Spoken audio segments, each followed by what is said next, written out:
ओम शांति। बाबा good morning. आज बाबा के 15 फरवरी 2022 के महावाक्य हैं।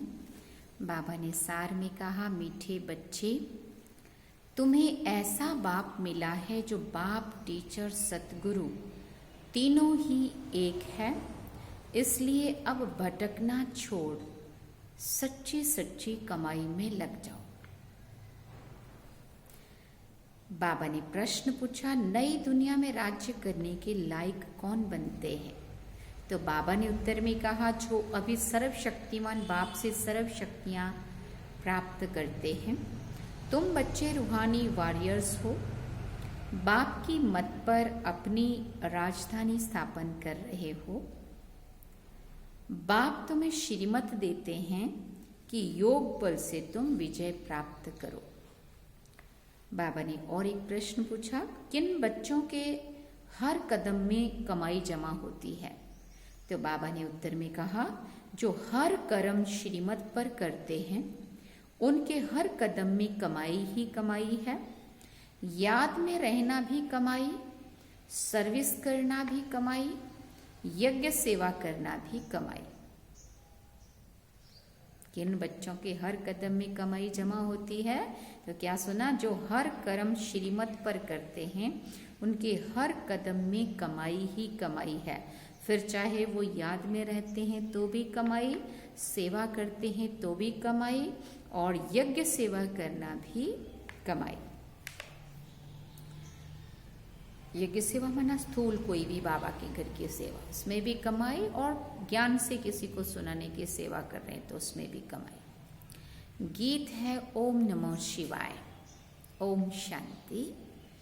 अभी तुम बच्चों को ये मालूम हुआ है कि एक होता है लौकिक बाप, दूसरा होता है पारलौकिक बाप। जब कोई भी दुख होता है तो पारलौकिक माता पिता को याद किया जाता है।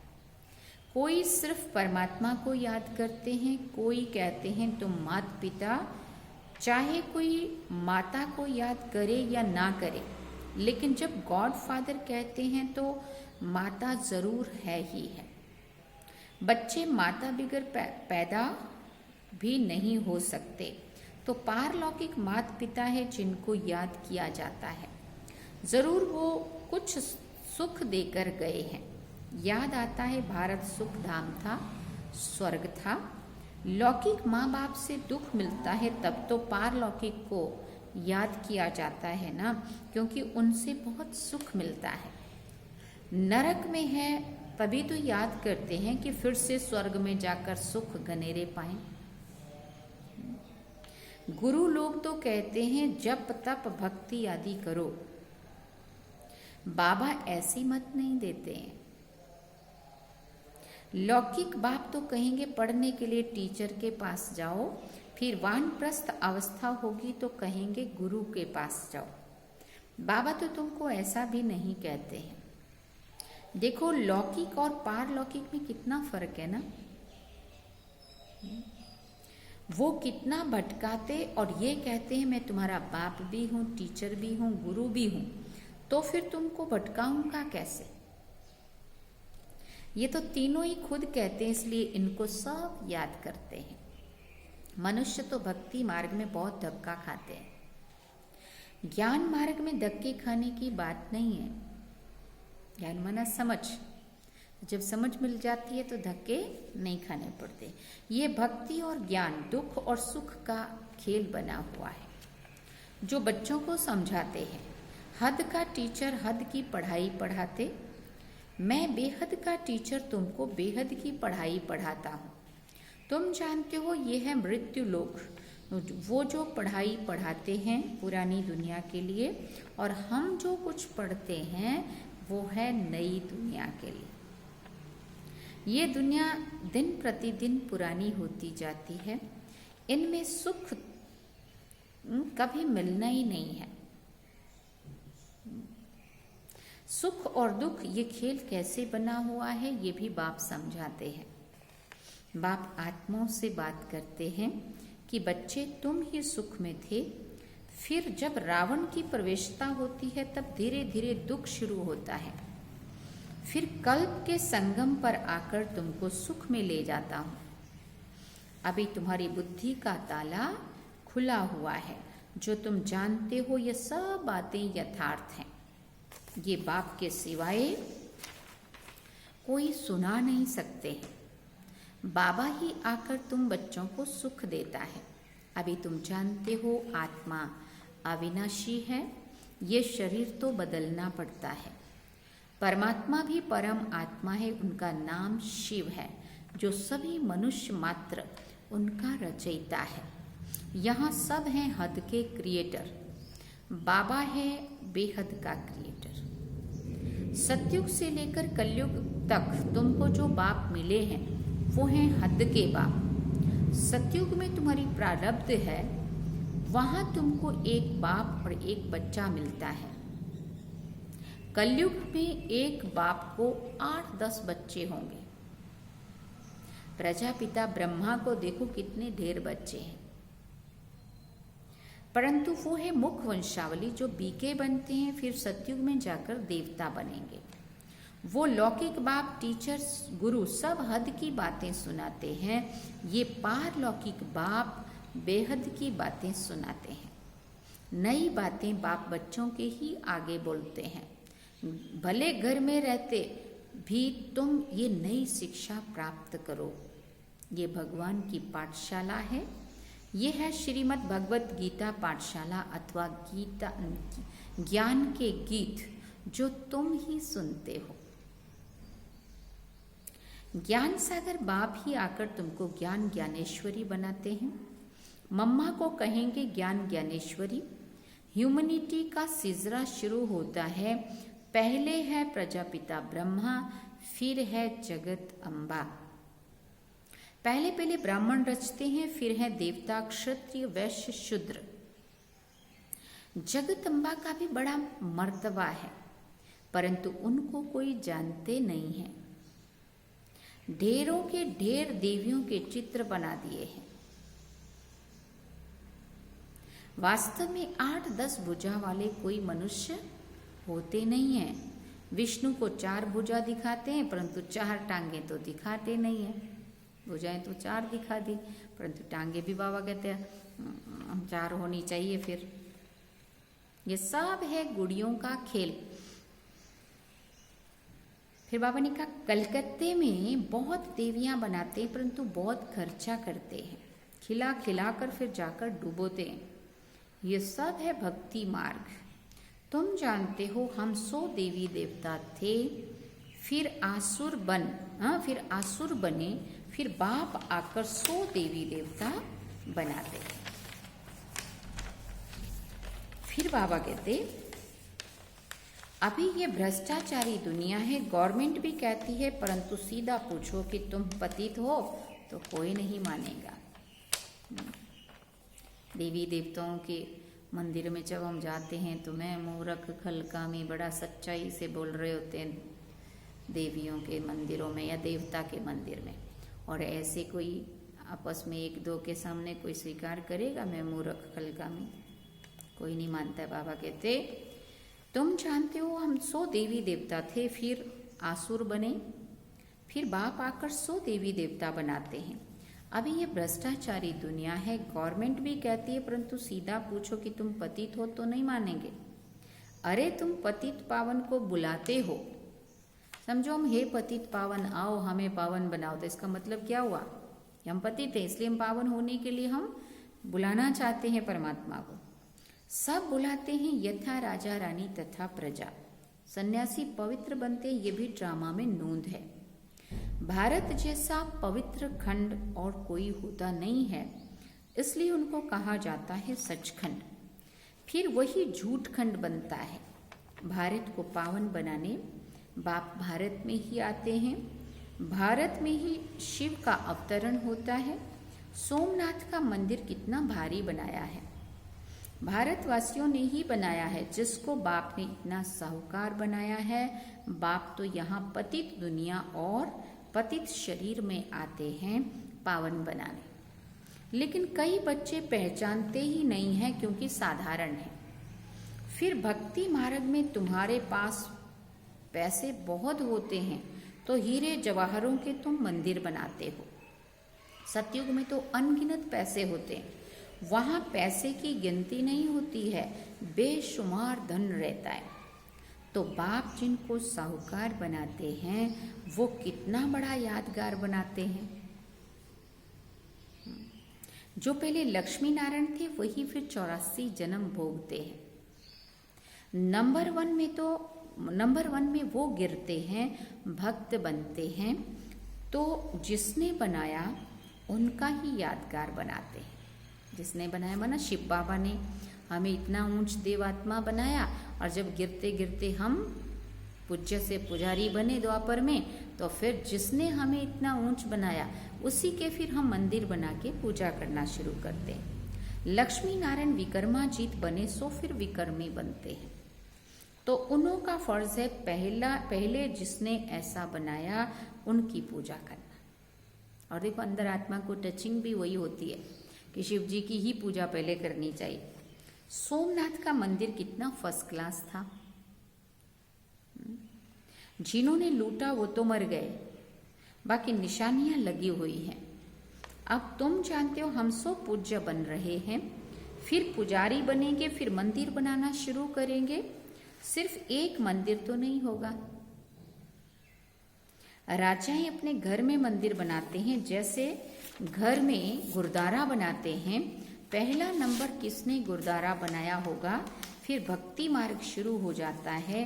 पहले अव्यभिचारी भक्ति करते हैं, फिर व्याभिचारी होती है। व्याभिचारी माना पहले एक अव्यभिचारी माना पहले एक शिव बाबा की भक्ति, और व्याभिचारी माना फिर अनेकों की भक्ति शुरू करते हैं।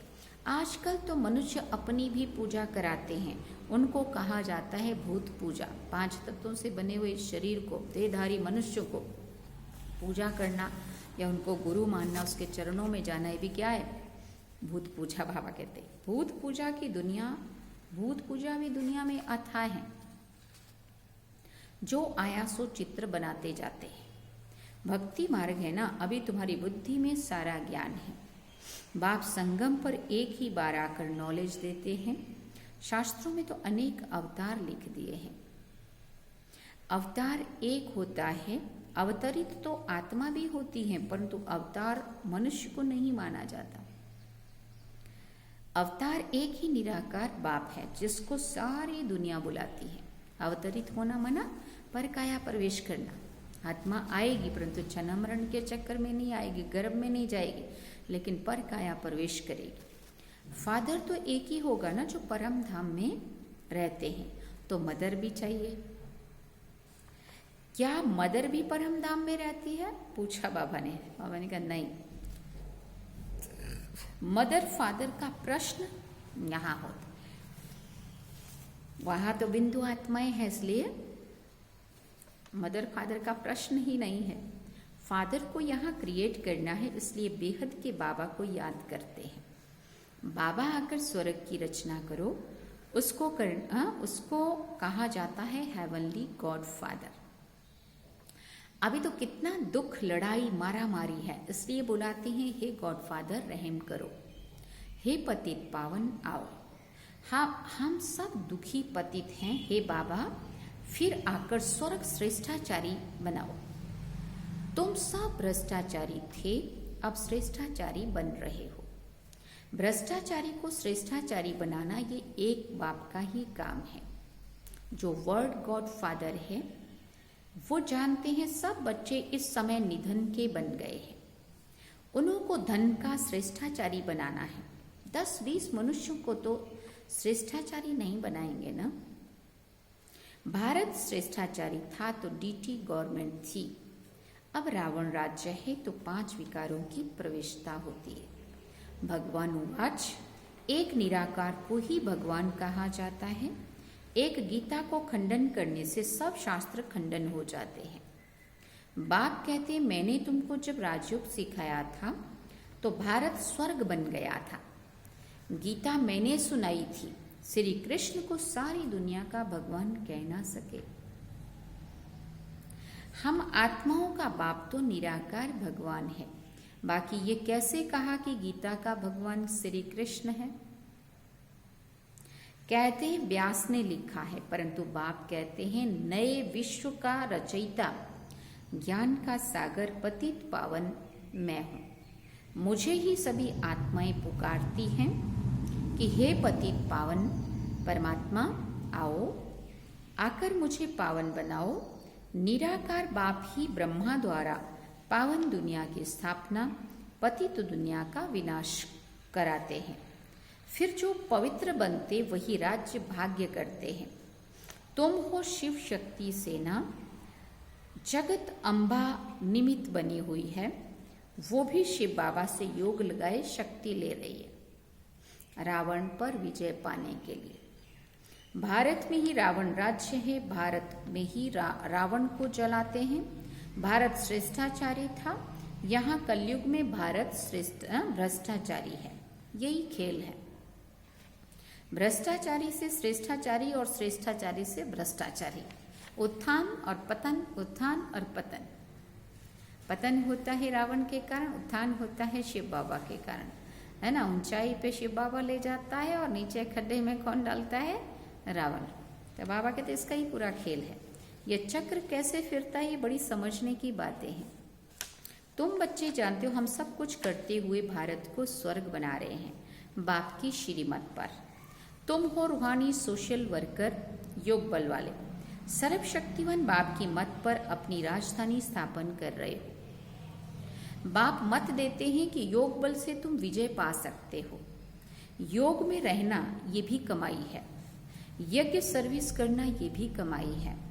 और सब चल रहे हैं मनुष्यों की मत पर, और तुम हो सर्वशक्तिवान बाप की मत पर। और कोई विश्व पर जीत पा ना सके। ड्रामा में उनका पार्ट ही नहीं है, अपने पार्ट को वाह वाह किया करो। वर्ल्ड पर राज्य करने का और उनका पार्ट ही नहीं है। कितनी बड़े थे बड़ी और साधारण बातें हैं ना। प्रदर्शनी से अभी तक इतना समझे नहीं है तो प्रजा निकलती रहती है। अच्छा, मीठे मीठे सिकिल दे बच्चों प्रति माता पिता बाप दादा का याद प्यार और गुड मॉर्निंग। रूहानी बाप की रूहानी बच्चों को नमस्ते।